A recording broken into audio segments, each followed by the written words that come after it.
نصيحة، لو مراتك مغربية اوعى حسك عينك تلعب بديلك من وراها لانها هتنفخك. اغرب خبر ممكن تسمعه في حياتك كان في فرح في مدينة تطوان في المغرب او عرس بلهجة اهلنا في المغرب. المهم العريس والعروسة فرحانين والعريس بيشطح وبيعاكس في عروسته. الزين رحب بمولانا. فجأة دخلت واحدة ست معاها اولادها وخربوا الفرح، بوظوا الفرح. طلعت الست دي مين بقى؟ مراته الاستاذ، مرات الباشا. الباشا كان بيتجوز على مراته في السر. طبعا الشرطه جت خدت العريس والعروسه والمعازيم كله على السجن، لان في القانون المغربي ممنوع تتجوز على مراتك الا بموافقتها، لازم هي توافق. يا اختي الله يخرب بيتك، المغربيه مفتريه. طب يا اختي كنت تصبروا على الراجل شهر عسل، بلاش شهر، كنت تصبروا اسبوع.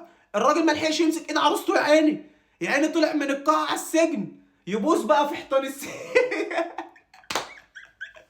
يا نهار اسود، ايه ده؟ ايه ده؟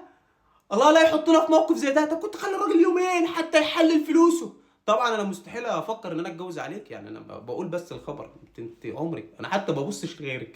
معلش لان الحكومه عندي ايدها طويله شويه ومسيطره. سلام، الله يسترها. ديما مغرب.